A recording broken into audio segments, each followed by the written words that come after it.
ধর্মীয় ভাবাবেগে আঘাতের অভিযোগ। লোকসভার বিরোধী দলনেতা রাহুল গান্ধীর বিরুদ্ধে এফআইআর। রাম মন্দিরের অনুদান চুরির প্রতিবাদে সংসদে বিক্ষোভ দেখিয়েছিলেন রাহুল গান্ধীর সহ একাধিক সাংসদ। সেই বিক্ষোভের জেরে জোড়া এফআইআর।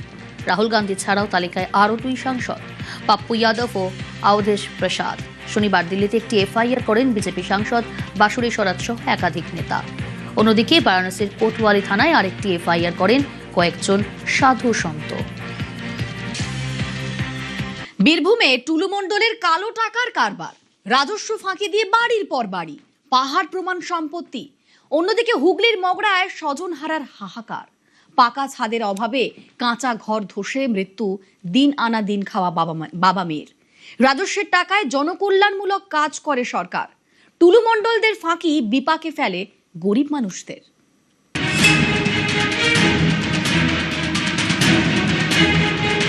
বীরভূমে দেদার বেনিয়মে ফাঁস তুলু কোম্পানির সোনার মিনার। তখনই হুগলির মগরায় মর্মান্তিক ছবি, কাঁচা ঘর ধসে বেঘোরে মৃত্যু বাবা মেয়ের। একটা মানুষ অট্টালিকার প্রাসাদে বাস করছে, আর একজনকার একটা ত্রিপল জোটে না, একটা সরকারি ত্রাণ জোটে না। এই তো আমাদের সরকার চলেছিল আগে, এটা আমাদের লজ্জা। বীরভূমের মাফিয়া টুলুর অট্টালিকা। হুগলিতে কাঁচা ঘর ভেঙে মৃত্যু মেয়ে বাবার। রাজস্ব ফাঁকি দিয়ে কোটি কোটির কারবার। অন্যদিকে পাকা ছাদের অভাবে শেষ পরিবার।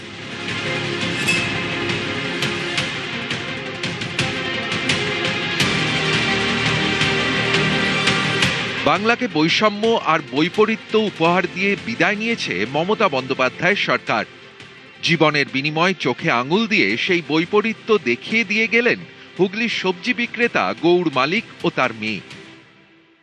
আবাস যোজনায় ঘরের এক কিস্তির টাকা পেয়েছিলেন, পুরো টাকা দিতে গড়িমসি করা হচ্ছিল বলে দাবি প্রতিবেশীদের। তাই পাকা ঘর করতে না পেরে কাঁচা বাড়িতেই থাকছিলেন তারা। সেই বাড়িরই দেওয়াল ধসে বেঘোরে মৃত্যু হলো বাবা মেয়ের। মোবাইল খুলে দেখে সোনার বিস্কুট দেখছি, পেটি পেটি নিয়ে যাচ্ছে, টাকা পয়সা এত পেটি পেটি, আর এত এত এখন বেরোচ্ছে টাকা পয়সা। মেয়ের বিয়ে দিচ্ছে কয়েক কোটি টাকা খরচ, আর কেউ রাত্রিবেলায় মেয়েকে নিয়ে শুয়ে আছে, বাড়ি চাপা খেয়ে মরে যাচ্ছে। তিরপল নেই, ঘরে পয়সা নেই, কিচ্ছু নেই। 5 মাস ধরে এই অবস্থা।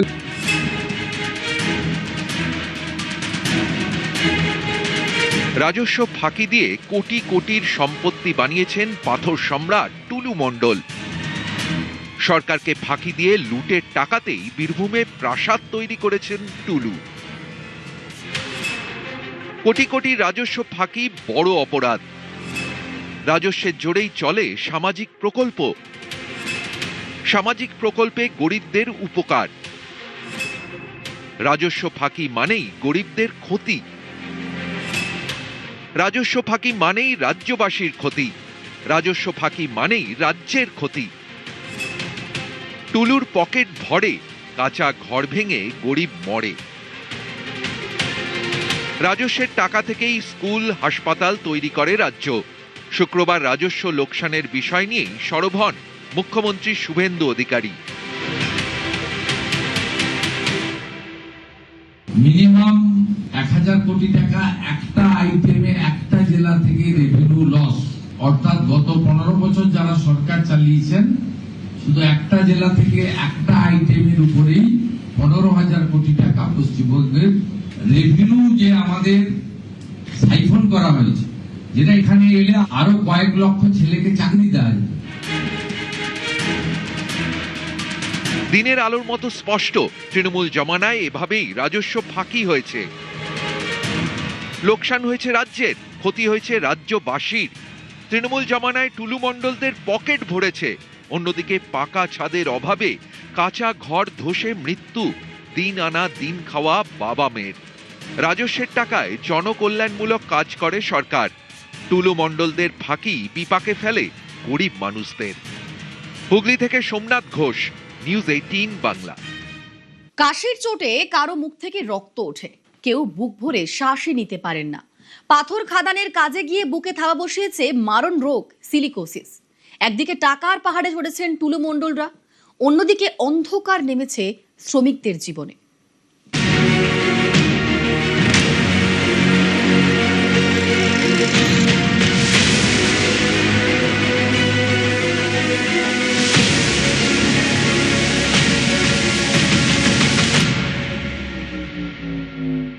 শুনেছি আছে সোনার গয়না অনেক উদ্ধার হয়েছে, অনেক উদ্ধার হয়েছে। সবই তো আমাদের এই কষ্টের টাকা ওদের করেছে, কিন্তু আমাদের এখন কিছু পাচ্ছি না।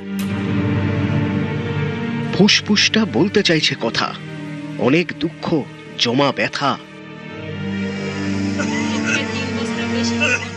পেট চালাতে পাথর ভাঙতে গিয়েছিলেন ওরা। পাথর ভাঙা কলে নিংড়ে দিয়েছিলেন নিজেদের। জানতেন না পাথর খাদানে নিঃশ্বাসে বিষ। দিনের পর দিন সিলিকার গুঁড়ো মেশা হাওয়ায় ফুসফুসে ঢুকেছে পাথরের ধুলো। পাকাপাকি থাবা বসিয়েছে মারণ রোগ।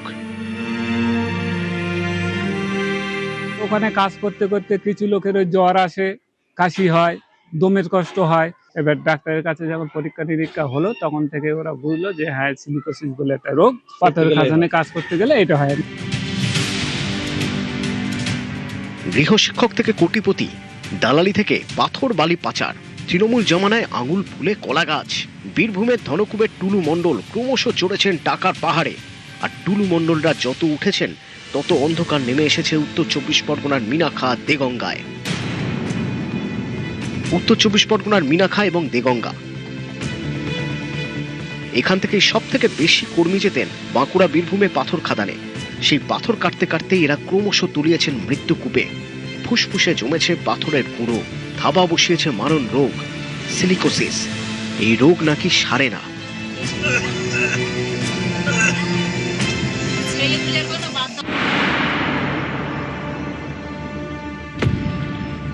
এই মুহূর্তে দেগঙ্গার প্রায় 64 এবং মিনাখায় 200 জন সিলিকোসিস আক্রান্ত। মৃত্যু হয়েছে বহু শ্রমিকের। শ্রমিকদের অধিকার রক্ষায় তৈরি হয়েছে সিলিকোসিস আক্রান্ত সংগ্রামী শ্রমিক কমিটিও। সমস্যায় দমের কষ্ট হয় খুব। আগে এই কাজ করতাম, ওই কাজ করে এখন ছেড়ে দিয়েছি।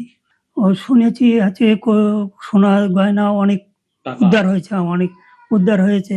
সবই তো আমাদের এই কষ্টের টাকা ওদের করেছে, কিন্তু আমাদের এখন কিছু পাচ্ছি না। চিনতেন এই টুলু মণ্ডল? না না, কোনো কাউকে চিনতাম না।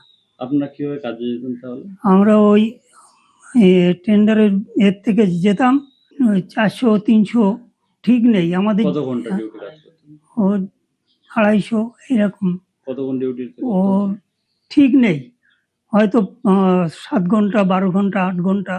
যে কোনো সাইকেল জোরে চালালি দম লেগে যায়, বা কাজ জোরে কোনো কাজই করতে পারি না, কোনো ভারী কাজ করতে পারি না।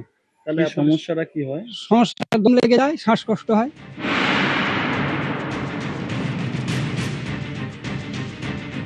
বালি পাথরের অর্থনীতি, অন্ধকারের অর্থনীতি। টুলু মণ্ডলদের এই অন্ধকার অর্থনীতির ফুট সোলজার এরা। টুলু মণ্ডলদের জীবনে যত আলো এসেছে তত অন্ধকার নেমেছে এদের জীবনে। দেওয়া হয়নি সামান্য মাস্ক কিংবা সুরক্ষা সামগ্রীও। টুলু মণ্ডল যখন বিলাস বৈভবের পাহাড়ে মেয়ের বিয়েতে 150 কোটি টাকা খরচ করে হইচই ফেলে দিচ্ছেন, তখন ধুঁকছেন মিনাখা দেগঙ্গা শ্রমিকরা। মারণ রোগকে বুকে নিয়ে মৃত্যুর অপেক্ষা। অনেকেই আক্রান্ত হয়ে, সিরোসিস আক্রান্ত হয়ে মারা গেছে, কিন্তু যারা এখন জীবিত রয়েছে তারা কিন্তু করুণ রোগে কিন্তু এই সিরোসিস আক্রান্ত হয়ে তারা ভুগছেন, কর্মক্ষমতা হারিয়েছে। ফলে দেখার লোক নেই। এখন কিছুটা হলেও আর্থিক সাহায্য পাচ্ছেন এই ধরনের পাথর খাদানের শ্রমিকরা। ফলে তাদের পাশে আরো সরকার ভালোভাবে দাঁড়াক, এই দাবি কিন্তু করছে সিরোসিস আক্রান্ত সাধারণ মানুষরা। দেগঙ্গা থেকে জিয়াউল আলাম, নিউজ 18 বাংলা।